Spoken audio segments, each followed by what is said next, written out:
जय Hind dear students. आज है 22 अप्रैल और 22 अप्रैल 2026 को आज जितने भी करेंट अफेयर्स के क्वेश्चन बनेंगे उसको कवर करेंगे। यदि आप चैनल में पहली बार आए हैं तो चैनल को सब्सक्राइब कर लीजिएगा। सब्सक्राइब करने के बाद बेल के आइकन को जरूर दबाइएगा, जिससे कि हमारी वीडियो को नोटिफिकेशन समय समय पर आपको मिलते रहे।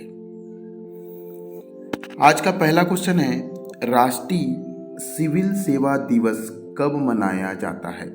ए 20 अप्रैल, बी 21 अप्रैल, सी 22 अप्रैल, डी 23 अप्रैल। इसका सही उत्तर है 21 अप्रैल। हर साल 21 अप्रैल 2026 को सिविल सेवा दिवस मनाया जाता है। क्यों मनाया जाता है ये भी क्वेश्चन आ सकता है, तो याद रखिएगा सरदार वल्लभ भाई पटेल लौह पुरुष के द्वारा 1947 में 1947 में मेटकॉप हाउस में सिविल सेवकों को संबोधित करने की याद में मनाया जाता है। अब इस बार 21 अप्रैल 2026 को जो सिविल सेवा दिवस मनाया गया, राष्ट्रीय सिविल सेवा दिवस, इसकी थीम क्या है ये क्वेश्चन पूछा जा सकता है। तो इसकी थीम है, इस वर्ष का फोकस है सिटीजन सेंट्रिक गवर्नेंस, अर्थात नागरिक केंद्रित शासन, और लास्ट माइल डिलीवरी, अंतिम छोर तक सेवा। तो इसकी थीम याद रखिएगा इस बार की, सिटीजन सेंट्रिक गवर्नेंस अर्थात नागरिक केंद्रित शासन, और लास्ट माइल डिलीवरी अर्थात अंतिम छोर तक सेवा। याद रखिएगा 21 अप्रैल को नई दिल्ली में DARPG द्वारा 18वां सिविल सेवा दिवस मनाया गया। और इसकी शुरुआत, मुख्य उद्बोधन किसने दिया? तो हमारे देश के वर्तमान उपराष्ट्रपति CP राधाकृष्णन द्वारा मुख्य उद्बोधन दिया गया। कुछ महत्वपूर्ण दिवस देख लेते हैं जो कि राष्ट्रीय दिवस है और अप्रैल माह में मनाए जाते हैं। हम 1 अप्रैल को मनाते हैं उत्कल दिवस, अर्थात उड़ीसा का स्थापना दिवस। उड़ीसा राज्य अपना स्थापना दिवस 1 अप्रैल को मनाता है।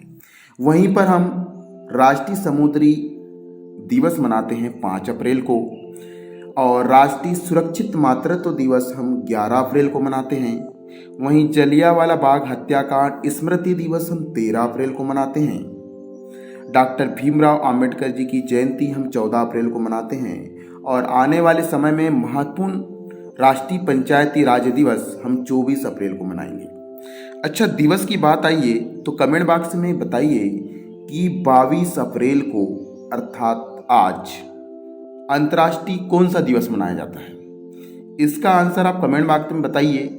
जब ये वीडियो एंड होगा तब इसका आंसर मैं आपको बताऊंगा। चलिए, अगला महत्वपूर्ण क्वेश्चन है, हाल ही में किस राज्य ने खासी और गारो भाषाओं को आधिकारिक भाषा का दर्जा दिया है? ए मेघालय, बी मिजोरम, सी त्रिपुरा, डी असम। इसका सही आंसर है मेघालय।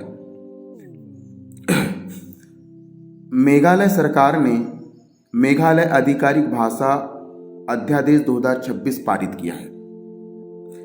और यह कब पारित किया गया है? तो 16 अप्रैल 2026 को मेघालय मंत्रिमंडल ने भाषा अध्यादेश को मंजूरी दी है। अब क्या हुआ, इस नए भाषा अध्यादेश से मेघालय ने खासी गारो भाषाओं को पूर्ण रूप से आधिकारिक भाषा का दर्जा दिया है। इससे होगा क्या, अब जो मेघालय के जो कामकाज है अंग्रेजी के अलावा खासी गारो भाषाओं में भी किए जाएंगे। सरकारी जितनी भी अधिसूचना है, प्रपत्र है, खासी गारो और अंग्रेजी में जारी किए जा सकते हैं। हाँ, इसके लिए मेघालय सरकार ने राज्य भाषा अधिनियम 2005 को निरस्त किया और नया अधिनियम पारित किया, जिसका नाम है मेघालय आधिकारिक भाषा अध्यादेश 2026। और याद रखिएगा यह निर्णय मुख्यमंत्री कोनराड संगमा, जो कि मेघालय के मुख्यमंत्री हैं, उनके नेतृत्व में किया गया। बात मेघालय की आई है तो चलिए देखते हैं मेघालय के कुछ इंपॉर्टेंट फैक्ट। भारत में मेघालय की स्थिति कुछ इस तरीके से है। याद रखिएगा मेघालय की स्थापना 1972 में 21 जनवरी 1972 में हुई। अगर मेघालय के सीमाओं की बात करें तो मेघालय की सीमा भारत के असम राज्य को छूती है। ये यहाँ से चारों तरफ, एक तीन तरफ से पूरी तरीके से असम से जुड़ा हुआ है मेघालय। और मेघालय बांग्लादेश के साथ भी पूरी तरह दक्षिण में बांग्लादेश के साथ अपनी सीमा बनाता है। मेघालय की राजधानी है शिलोंग। पूछा जा सकता है। मेघालय के वर्तमान मुख्यमंत्री है कोनराड संगमा और मेघालय के वर्तमान राज्यपाल हैं CH विजय शंकर। तो कुछ महत्वपूर्ण पॉइंट थे मेघालय से संबंधित, आप जरूर याद रखिएगा। आज का महत्वपूर्ण क्वेश्चन है, हाल ही में किसे बांग्लादेश में भारत के नए उच्चायुक्त के रूप में नियुक्त किया है? A Malaysia, B Bhutan, C Nepal, D Bangladesh. इसका सही आंसर है बांग्लादेश। हाल ही में भारत ने बांग्लादेश में अपने नए उच्चायुक्त के रूप में पूर्व केंद्रीय मंत्री दिनेश त्रिवेदी की नियुक्ति की है। याद रखिएगा, दिनेश त्रिवेदी भारतीय राजनीति में लंबे समय से सक्रिय हैं और ये केंद्र सरकार में रेल मंत्री भी रह चुके हैं। स्वास्थ्य एवं परिवार कल्याण राज्य मंत्री के रूप में भी कार्य कर चुके हैं। हमारा देश भारत और बांग्लादेश के बीच भारत की सबसे लंबी स्थलीय सीमा लगती है, जिसकी लंबाई लगभग 4000 किलोमीटर है। तो हमारे देश भारत और बांग्लादेश के बीच में बहुत सारे काम होते हैं जो एक दूसरे की मदद करते हैं। इसलिए अब भारत ने बांग्लादेश में उच्चायुक्त के रूप में पूर्व केंद्रीय मंत्री दिनेश त्रिवेदी जी की नियुक्ति की है। याद रखिएगा, कॉमनवेल्थ देशों के बीच राजनयिक प्रतिनिधि को उच्चायुक्त कहा जाता है। ठीक है, उच्चायुक्त का मतलब क्या होता है? याद रखिएगा, कॉमनवेल्थ देश, कितने कॉमनवेल्थ देश है ये कमेंट बॉक्स में बताइएगा। इनके बीच अगर कोई राजनयिक प्रतिनिधि नियुक्त होता है तो उसे उच्चायुक्त कहा जाता है। जबकि अन्य देशों में अगर राजदूत नियुक्त होते हैं तो उन्हें हम राजदूत कहते हैं। याद रखिएगा, जितने भी कॉमनवेल्थ देश हैं उनके बीच में अगर कोई राजनीतिक प्रतिनिधि वहां जाकर के रहता है तो वो उच्चायुक्त कहलाता है, जबकि अन्य देशों में अगर रहेगा तो उसे राजदूत कहेंगे। याद रखिएगा, भारत ने 6 दिसंबर 1971 को बांग्लादेश को स्वतंत्र राष्ट्र के रूप में मान्यता दे दी थी। अब बात आई है बांग्लादेश की। बांग्लादेश की राजधानी है ढाका और यहाँ के वर्तमान राष्ट्रपति हैं मोहम्मद शहाबुद्दीन। प्रधानमंत्री हैं तारिक रहमान और बांग्लादेश में बांग्लादेशी टका चलती है, मुद्रा। बांग्लादेश की सीमा आप देख सकते हैं कि किस किस राज्य से यहाँ छूती है। इंडिया के साथ अपनी सीमा बनाता है और एक तरफ म्यांमार के साथ अपनी सीमा बनाता है और दक्षिण में बे ऑफ बंगाल, बंगाल की खाड़ी से घिरा हुआ है बांग्लादेश। चलिए, अगला महत्वपूर्ण क्वेश्चन है, बहुत ही ज़्यादा महत्वपूर्ण है। हाल ही में जोंगागिरी गोल्ड प्रोजेक्ट, जिसे भारत की पहली बड़ी निजी स्वर्ण खदान माना जा रहा है, किस राज्य में स्थित है? A Karnataka, B Andhra Pradesh, C Jharkhand, D Chhattisgarh. इसका सही आंसर है आंध्र प्रदेश। जोंगागिरी गोल्ड प्रोजेक्ट भारत की आजादी के बाद की पहली सबसे बड़ी निजी स्वर्ण खदान है। कहां पर है? आंध्र प्रदेश में। किस जिले में स्थित है जोंगागिरी गोल्ड प्रोजेक्ट? ये आंध्र प्रदेश के कुर्नूल जिले में स्थित है और इसे जियो मेसोर सर्विसेज इंडिया प्राइवेट लिमिटेड द्वारा विकसित किया जा रहा है। इस परियोजना में 400 करोड़ रुपए से अधिक का निवेश किया गया है और प्रमाणित रूप से लगभग 13.1 टन सोने का भंडार यहाँ मौजूद है, ऐसा अनुमान है। और संभावित लगभग कुल 42.5 टन तक इस पहुंचा जा सकता है। खदान प्रतिवर्ष लगभग 1000 किलोग्राम सोना उत्पादन कर सकती है और भारत हर साल 800 टन से अधिक सोना का आयात कर सकता है। वर्तमान में मुट्टी गोल्ड माइंस देश की प्रमुख स्वर्ण उत्पादक इकाई है। याद रखिएगा, हुट्टी गोल्ड माइंस देश की प्रमुख सोना उत्पादक इकाई है। अब जोंगागिरी गोल्ड प्रोजेक्ट भी भारत आज़ादी के बाद की पहली बड़ी निजी स्वर्ण खदान है। हाँ, जोंगागिरी कहाँ पर स्थित है? तो आंध्र प्रदेश के कुर्नूल जिले में स्थित है। यह भारत की पहली बड़ी निजी स्वर्ण खदान मानी जा रही है। हुट्टी गोल्ड माइंस कर्नाटक में स्थित है। जो कि भारत की प्रमुख सरकारी स्वर्ण इकाई है। यह निजी क्षेत्र की जोंगागिरी निजी क्षेत्र की सबसे बड़ी सोने की खदान होगी। वहीं पर भारत की सबसे बड़ी सोने की खदान अभी तक हुत्ती गोल्ड माइंस थी, जो कि सरकारी है। याद रखिएगा, कोलार गोल्ड फील्ड्स कर्नाटक में स्थित है, जो भारत की सबसे प्रसिद्ध स्वर्ण खदान है। कौन सी? Kolar gold field. केजीएफ सुना होगा, तो कोलार गोल्ड फील्ड की बात है। वर्ष 2000 में बंद हो चुकी है और डोरे बार शुद्ध सोने से पहले की अवस्था। याद रखिएगा, एक डोरे बार अवस्था होती है, इस सोने का अयस्क है जो कि खदान से निकाला जाता है। इसमें सर्वाधिक मात्रा में सोना होता है। तो ये कुछ इंपॉर्टेंट फैक्ट थे, इसको याद रखिएगा क्योंकि एग्जाम में पूछे जा सकते हैं। आपसे निवेदन है कि आप चैनल में पहली बार आए हैं तो चैनल को सब्सक्राइब कर लें। चलिए, आज का महत्वपूर्ण अगला क्वेश्चन है, हाल ही में केंद्रीय मंत्रिमंडल द्वारा स्वीकृत भारत समुद्री बीमा पुल का मुख्य उद्देश्य क्या है? ए, भारत में नए बंदरगाहों का निर्माण करना। बी, भारतीय जहाजों को सस्ते ईंधन की आपूर्ति करना। सी, अंतर्राष्ट्रीय बीमा प्रतिबंधों के दौरान भारतीय जहाजों के लिए बीमा कवरेज सुनिश्चित करना। डी, विदेशी जहाजों को भारत में पंजीकरण की अनुमति देना। इसका सही आंसर है सी, अर्थात अंतर्राष्ट्रीय बीमा प्रतिबंधों के दौरान भारतीय जहाजों के लिए बीमा कवरेज को सुनिश्चित करना। मंत्रिमंडल ने 18 अप्रैल 2026 को भारत समुद्री बीमा पुल को मंजूरी दी। यह क्या है? तो यह एक योजना है जिसमें 12,980 करोड़ की संप्रभु गारंटी प्रदान की गई है। और इसका मुख्य उद्देश्य क्या है? तो भू राजस्विक अस्थिरता के समय बीमा कवरेज को सुनिश्चित करना। जहाज बनाने में काफ़ी ज़्यादा पैसा लगता है और अगर कुछ अस्थिरता के कारण वो चल नहीं पाता है, उसका आवागमन नहीं हो पाता है या फिर किसी प्रकार से नुकसान होता है, तो उसको बीमा कवरेज करने के लिए भारत समुद्री बीमा पुल की योजना बनाई गई है। और ये किसके साथ प्रबंध किया गया है? इसका बीमा भारतीय साधारण बीमा निगम अर्थात GIC रे के द्वारा। इसमें क्या होगा? तो इसमें पोत माल जवाबदेही और शुद्ध जोखिम बीमा शामिल होंगे। काफ़ी सारे बीमा, लगभग सभी बीमा इसमें शामिल होंगे। याद रखिएगा, यह जहाजरानी मंत्रालय बंदरगाह एवं जहाजरानी बंदरगाह और जलमार्ग मंत्रालय और वित्त मंत्रालय की संयुक्त पहल है। इसका क्या होगा? तो भारतीय ध्वज वाले जहाजों और भारत के जुड़े कार्गो को इससे लाभ होगा और बीमा उनका हो जाएगा। चलिए, अगला महत्वपूर्ण क्वेश्चन, 90वें प्रोफेसर MS स्वामीनाथन पुरस्कार 2024-25 से 19 अप्रैल 2026 को किसे सम्मानित किया गया?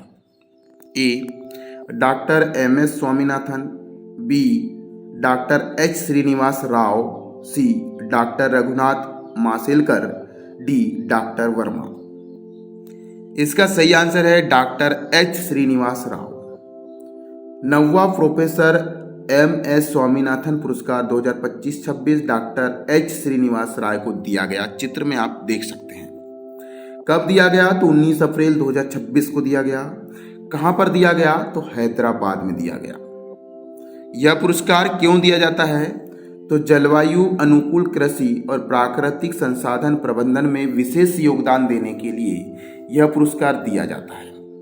इसका आयोजन RICARE द्वारा नुजीवीडु सीड्स लिमिटेड के सहयोग से हुआ।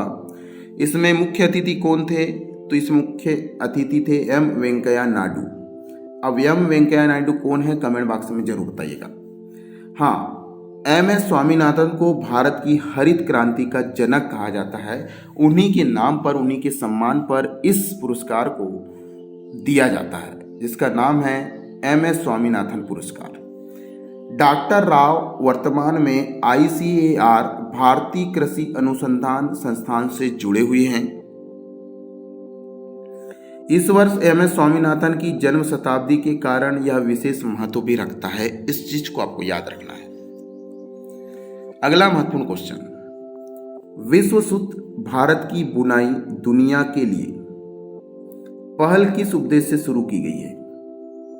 ए, भारत में कपड़ा उद्योग के लिए नई मशीनें विकसित करना। बी, भारतीय हथकरघा परंपराओं को वैश्विक फैशन के साथ जोड़कर बढ़ावा देना। सी, केवल निर्यात के लिए कपड़ा उत्पादन बढ़ाना। डी सिंथेटिक कपड़ों को बढ़ावा देना। इसका सही आंसर है भारतीय हाथकरघा परंपराओं को वैश्विक फैशन के साथ जोड़कर बढ़ावा देना। कुछ इसके इंपॉर्टेंट फैक्ट याद रखते हैं, याद रखिएगा। विश्व सूत्र पहल किस मंत्रालय के द्वारा शुरू की गई? तो वस्त्र मंत्रालय के द्वारा। और किसके सहयोग से यह योजना शुरू की गई विश्व सूत्र पहल? तो यह विकास आयुक्त हथकरघा कार्यालय ने राष्ट्रीय फैशन प्रौद्योगिकी संस्थान के सहयोग से विश्व सूत्र पहल की शुरुआत की है। ये वस्त्र मंत्रालय द्वारा शुरू किया गया है। इस पहल का प्रदर्शन फेमिया मिस इंडिया 2026 के ग्रैंड फिनाले में हुआ। इसका आयोजन कहाँ किया गया था? विश्व सूत्र में कहाँ इसकी घोषणा की गई? तो यह भुवनेश्वर में आयोजित कार्यक्रम में इसकी घोषणा की गई। इसमें भारत की 30 हथकरघा परंपराओं को 30 देशों की आधुनिक फैशन शैलियों के साथ जोड़ा जाएगा। इससे क्या होगा, भारत में जो हाथ से साड़ियाँ या फैशन डिजाइनिंग के कपड़े बनाए जाते हैं उनको बढ़ावा देने के लिए विश्व सूत्र अभियान की शुरुआत की है हमारे देश भारत ने। चलिए अगला महत्वपूर्ण क्वेश्चन, संयुक्त राष्ट्र चीनी दिवस कब मनाया जाता है? ए 20 अप्रैल, बी 21 अप्रैल, सी 22 अप्रैल, डी 23 अप्रैल। इसका सही आंसर है 20 अप्रैल। हर वर्ष 20 अप्रैल को संयुक्त राष्ट्र चीनी भाषा दिवस मनाया जाता है। यह दिन कांगजी की स्मृति में मनाया जाता है। और कांगजी कौन है? तो कांगजी पारंपरिक रूप से चीनी लिपि के आविष्कारक माने जाते हैं। उन्हीं की याद में संयुक्त राष्ट्र चीनी भाषा दिवस मनाता है। अब बात आती है कि यूनाइटेड नेशन के पास कुल कितनी आधिकारिक भाषा है? तो यूनाइटेड नेशन के पास कुल 6 आधिकारिक भाषा हैं। चीनी भाषा दिवस का मुख्य उद्देश्य होता है बहुभाषावाद और सांस्कृतिक विविधता को बढ़ावा देना। कांगजी को चीनी लिपि का आविष्कारक माना जाता है। हाँ, एक क्वेश्चन याद रखिएगा कि अंतर्राष्ट्रीय मातृभाषा दिवस हम 21 फरवरी को मनाते हैं। चलिए अगला महत्वपूर्ण क्वेश्चन है, वित्त वर्ष 2026 की तीसरी तिमाही के लिए ट्रेड वॉच क्वार्टरली प्रकाशन का नवीनतम संस्करण किसने जारी किया? ए उर्जित पटेल, बी सुमन बेरी, सी अमिताभ कांत, डी अरविंद विरमानी। इसका सही आंसर है सुमन बेरी। चित्र में आप देख सकते हैं नीति आयोग के उपाध्यक्ष है सुमन बेरी, जिन्होंने 20 अप्रैल 2026 को नई दिल्ली में वर्ष 2026 की तीसरी तिमाही अर्थात अक्टूबर, नवंबर, दिसंबर के लिए ट्रेड वॉच क्वार्टरली प्रकाशन का नवीन संस्करण का प्रकाशन किया, जिसका नाम है ट्रेड वॉच क्वार्टरली। और नीति आयोग के सदस्य श्री अरविंद बिरमानी और अन्य वरिष्ठ अधिकारियों की उपस्थिति में नीति आयोग ने ट्रेड वॉच क्वार्टरली का प्रकाशन किया। अगला महत्वपूर्ण क्वेश्चन, एप्पल ने 20 अप्रैल को किसे अपना अगला सीईओ नामित किया है? A John Ternus, B Tim Cook, C Satya Nadella, D Sundar Pichai. इसका सही आंसर है जॉन टर्न्स। जॉन टर्न्स को एप्पल का अगला सीईओ नामित किया गया है। इसके पहले कौन थे? तो टिम कुक ने 1 सितंबर 2026 से एग्जीक्यूटिव चेयरमैन बनेंगे। कौन? Tim Cook. तो टिम कुक के स्थान पर जॉन टर्मिनस 2001 से एप्पल से जुड़े हुए हैं और अब जॉन टर्मिनस एप्पल का अगला सीईओ बनेंगे। वर्तमान में किस पद पर है? तो वर्तमान में जॉन टर्मिनस हार्डवेयर इंजीनियर्स के सीनियर वाइस प्रेसिडेंट हैं। हाँ, इसके पहले एप्पल के प्रेसिडेंट कौन थे? तो टिम कुक थे, जो 2011 से एप्पल के सीईओ थे। अब टिम कुक के नेतृत्व में एप्पल का मार्केट कैप $4 ट्रिलियन तक पहुंचा। चलिए अगला महत्वपूर्ण क्वेश्चन है, विश्व रचनात्मकता और नवाचार दिवस अर्थात world creativity and innovation day हर वर्ष कब मनाया जाता है? ए 15 अप्रैल, बी 18 अप्रैल, सी 21 अप्रैल, डी 25 अप्रैल। इसका सही उत्तर है 21 अप्रैल। यूनाइटेड नेशन ने 21 अप्रैल को इसकी अधिकारी 2017 में आधिकारिक घोषणा की थी कि 21 अप्रैल को हम यह दिवस मनाएंगे। इसकी शुरुआत 2022 में मार्सी सेगल के प्रयासों से हुई। 2018 में इसे वैश्विक स्तर पर व्यापक रूप से मनाया जा रहा है और 2026 इस वर्ष की थीम है वैश्विक प्रगति के लिए रचनात्मकता का उपयोग। यह दिवस रचनात्मकता को केवल कला नहीं बल्कि समस्या समाधान का माध्यम भी मानता है और इसका मुख्य उद्देश्य है नवाचार के जरिए सतत विकास को बढ़ावा देना। तो याद रखिएगा, विश्व रचनात्मकता नवाचार दिवस हर साल 21 अप्रैल को मनाया जाता है। अगला महत्वपूर्ण क्वेश्चन, 20 अप्रैल 2026 को बीएसई इंडेक्स सर्विस द्वारा लॉन्च किया गया बीएसई हाउसिंग फाइनेंस इंडेक्स किस उद्देश्य से बनाया गया है? ए, आईटी कंपनियों के प्रदर्शन को मापने के लिए। बी, हाउसिंग फाइनेंस सेक्टर की कंपनियों के प्रदर्शन को ट्रैक करने के लिए। सी, कृषि क्षेत्र के विकास को नापने के लिए। डी, बैंकिंग क्षेत्र के सभी शेयर को ट्रैक करने के लिए। इसका सही आंसर है हाउसिंग फाइनेंस सेक्टर की कंपनियों के प्रदर्शन को ट्रैक करने के लिए। 20 अप्रैल 2026 को बीएसई इंडेक्स सर्विस ने BSE housing finance index launch किया है। यह इंडेक्स बीएसई 1000 इंडेक्स के हाउसिंग फाइनेंस कंपनियों ने बनाया है। किसे बनाया है? बीएसई 100 इंडेक्स के हाउसिंग फाइनेंस कंपनियों ने बनाया है। अब यह करेगा क्या? इसका उद्देश्य क्या है? तो यह होम लोन और संबंधित सेवाएं देने वाली कंपनियों के प्रदर्शन को दर्शाता है। इंडेक्स का पुनर्संतुलन हर साल जून और दिसंबर में किया जाएगा और इसका मुख्य उद्देश्य है निवेशकों को सेक्टर विशेष बेंचमार्क प्रदान करना। इससे क्या होगा? तो इससे म्यूचुअल फंड और पीएमसी के बेंचमार्क के लिए उपयोगी साबित होगा। चलिए, बहुत ज्यादा महत्वपूर्ण क्वेश्चन है ये। हाल ही में किस पवित्र स्थान पर मोबाइल फोन पूरी तरीके से प्रतिबंधित कर दिया गया है? ए, पुरी। बी, रामेश्वरम। सी, केदारनाथ। डी, बद्रीनाथ। इसका सही आंसर है केदारनाथ। केदारनाथ मंदिर परिसर में अब मोबाइल फोन पूर्णतः प्रतिबंधित हो गया है। मंदिर के इसके लगभग 200 मीटर के दायरे में कोई भी मोबाइल का उपयोग नहीं करेगा और ना ही ले जाएगा।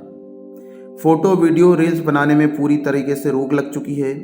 यह निर्णय का उद्देश्य आध्यात्मिक शांति और मंदिर की मर्यादा बनाए रखने के उद्देश्य से लिया गया है, जो बिल्कुल सही है। चलिए, अगला क्वेश्चन है, फेमिया मिस वर्ल्ड 2026 का खिताब किसने जीता? A, Rajnandini Pawar. B, Shri Advaita ji. C, Sadhvi Sati Sail. D, Nikita Porwal. D है निकिता पोरवाल। तो इसका सही आंसर है साध्वी सती सैल। ये आप देख सकते हैं चित्र में साध्वी सती सैल को। फर्स्ट रनर अप लेकिन सेकेंड स्थान पर कौन रहा? तो राजनंदिनी पवार जो कि महाराष्ट्र की है। थर्ड स्थान पर अर्थात सेकेंड रनर पर रहा श्री अद्वैता जी जो कि जम्मू कश्मीर की है। कहाँ आयोजित किया गया था यह प्रतियोगिता? किट यूनिवर्सिटी भुवनेश्वर में। ताज किसने पहनाया साध्वी सती सैल को? तो निकिता पोरवाल ने पहनाया। और कब आयोजन हुआ था? तो 19 अप्रैल 2026 को। इसमें कुल 30 लोगों ने भाग लिया था। अब Sadhvi Sati cell miss world प्रतियोगिता में भारत का प्रतिनिधित्व करेगी। चलो, अगला महत्वपूर्ण क्वेश्चन, ब्लू ओरिजिन के न्यू क्लीन मिशन से संबंधित निम्न में से कौन सी उपलब्धि पहली बार हासिल की गई है? ए, उपग्रह को पूर्णतः सही कक्षा में स्थापित करना। बी, रॉकेट के ऊपरी चरण को पुनः उपयोग में लाना। सी, पहले चरण की सफल रिफ्यूजेबल लैंडिंग। डी, चंद्रमा पर सीधी लैंडिंग। इसका सही आंसर है पहले चरण की सफल रीजनेबल लैंडिंग।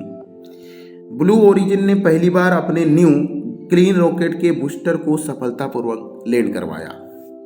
लगभग 19 से 20 अप्रैल के आसपास लॉन्च करवाया और launch Cape Canaveral Space Force Station से किया गया है। यह न्यू क्लीन रॉकेट की तीसरी उड़ान थी। रीजेबल तकनीक अंतरिक्ष विमानों की हालत को कम करने में सहायक होती है। इस उपलब्धि से स्पेस एक्स के साथ प्रतिस्पर्धा मिली है। ऊपरी चरण में तकनीकी खराबी के कारण उपग्रह सही कक्षा में नहीं पहुंचा पाया।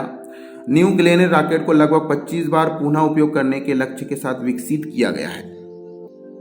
चलिए अगला क्वेश्चन है, हाल ही में चर्चा में रहा भारत मैरीटाइम इंश्योरेंस पुल अर्थात BMI पुल के संदर्भ में निम्नलिखित में से कौन सा कथन सही है? ए, यह केवल मछली पकड़ने वाले जहाजों के लिए बीमा योजना है। बी, इसे 5,000 करोड़ की गारंटी के साथ शुरू किया गया है। सी, यह शुद्ध एवं भू राजनीतिक जोखिमों के दौरान समुद्री बीमा सुरक्षा प्रदान करता है। डी, यह केवल विदेशी जहाजों को कवर करता है। इसका सही आंसर है यह युद्ध एवं भू राजनीतिक जोखिमों के दौरान समुद्री बीमा सुरक्षा प्रदान करता है। भारत मैरीटाइम इंश्योरेंस पुल को 18 अप्रैल 2026 से मंजूरी मिल चुकी है और इसके लिए 12,980 करोड़ की संप्रभुवी गारंटी के साथ लागू की गई है। इसका उद्देश्य है भू राजनीतिक तनाव में समुद्री व्यापार को जारी रखना, रोकना नहीं। यह पहल आत्मनिर्भर भारत को बढ़ावा देने के उद्देश्य से की गई है। चलिए अगला महत्वपूर्ण क्वेश्चन है, भारत की पहली 3D सेमीकंडक्टर पैकेजिंग इकाई कहाँ स्थापित की जा रही है? ए, हैदराबाद, बी, पुणे, सी, भुवनेश्वर, डी, बेंगलुरु। इसका सही आंसर है भुवनेश्वर। भुवनेश्वर में भारत की पहली 3D सेमीकंडक्टर पैकेजिंग इकाई स्थापित हो रही है। कहाँ?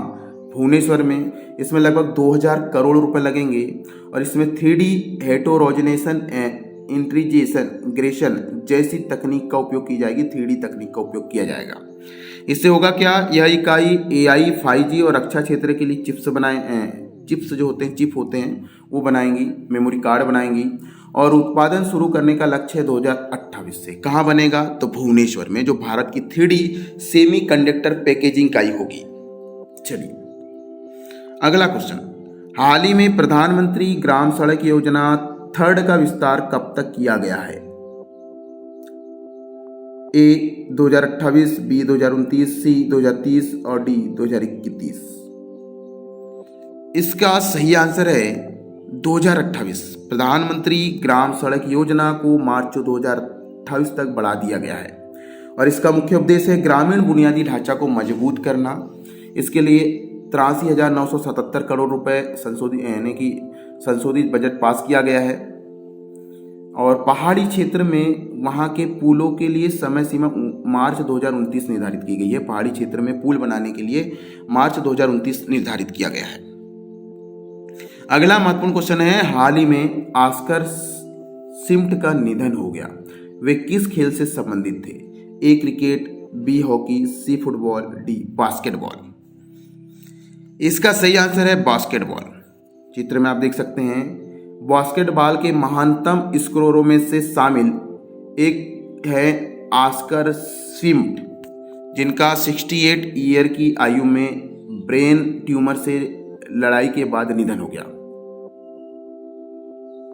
इन्होंने ब्राजील, यूरोप में 30 वर्षों का उल्लेखनीय पेशेवर कैरियर बिताया। वर्ष 2003 में 45 वर्ष की आयु में इन्होंने संन्यास ले लिया था और ये ब्राजील का प्रतिनिधित्व 5 ओलंपिक खेलों में किया है और 4 विश्व कप में किया है। खेल में उनके असाधारण योगदान के लिए उन्हें 2013 में बास्केटबॉल हॉल ऑफ फेम में शामिल किया गया। यह रिकॉर्ड 2024 में लेब्रॉन जेम्स द्वारा तोड़ा गया। चलिए अगला महत्वपूर्ण क्वेश्चन, 18 अप्रैल 2026 को विश्व धरोहर दिवस के अवसर पर भारत के पहले पेट्रोलिक संरक्षण पार्क का शिलान्यासन कहाँ किया गया? ए, श्रीनगर, बी, मनाली, सी, लेह लद्दाख, डी, धर्मशाला। इसका सही आंसर है लेह लद्दाख। भारत का पहला पेट्रोग्लिफ अर्थात शैल चित्र का संरक्षण पार्क मनाया जा रहा है और कहाँ मनाया जा रहा है? तो लेह लद्दाख में मनाया जा रहा है। किस नदी के तट पर मनाया जा रहा है? तो ये सिंधु नदी के तट पर मनाया जा रहा है शैल चित्र का एक संरक्षण पार्क में सिंधु घाटी और जास्कर घाटी के लगभग 400 प्लस शैल चित्र संरक्षित किए जाएंगे।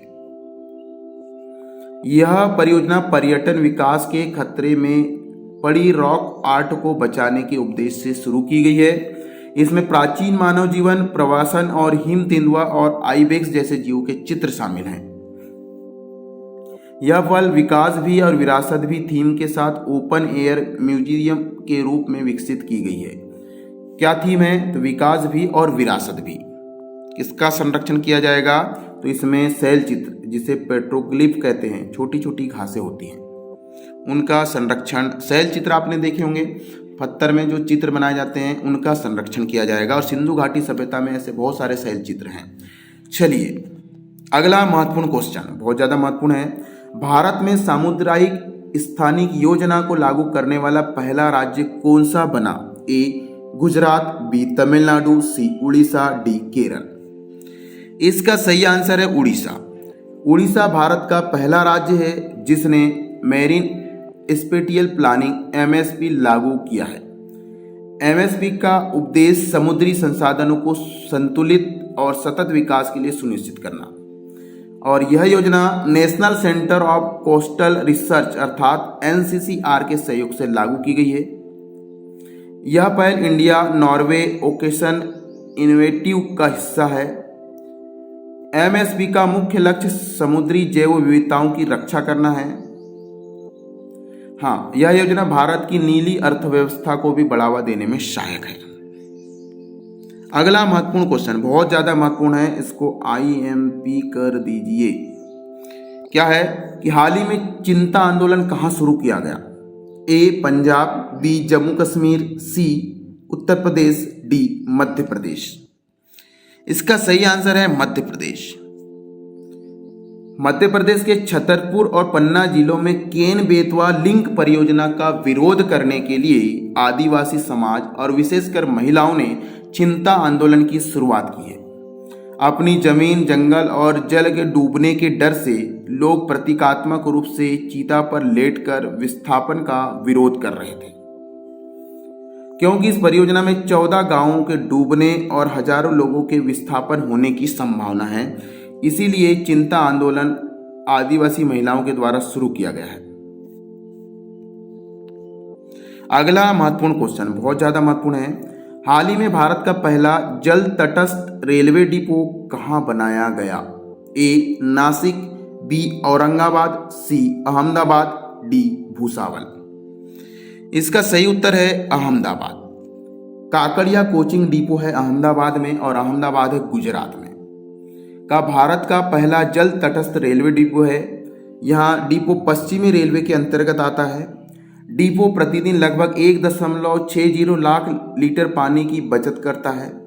सालाना लगभग 5.84 करोड़ लीटर पानी की बचत का अनुमान है। इसमें फाइटोरेडियम तकनीक से अपशिष्ट जल को प्राकृतिक रूप से शुद्ध किया जाता है। पानी को गिट्टी, रेत, कार्बन फिल्टर और UV उपचार के बाद पुनः उपयोग किया जा सकता है। यह मॉडल ग्रीन रेलवे और जल संरक्षण की दिशा में एक महत्वपूर्ण कदम है। इस चीज को याद रखिएगा। अगला महत्वपूर्ण क्वेश्चन यहां पर समाप्त होता है। आज का करेंट अफेयर्स का जो शुरू में मैंने क्वेश्चन किया था कि 22 अप्रैल को कौन सा अंतर्राष्ट्रीय दिवस मनाया जाता है, तो इसका आंसर है 22 अप्रैल को विश्व पृथ्वी दिवस मनाया जाता है। तो यहीं पर समाप्त करते हैं। वीडियो को पसंद आया तो लाइक कर दीजिएगा, ज़्यादा से ज़्यादा शेयर कर दीजिएगा। जय हिंद।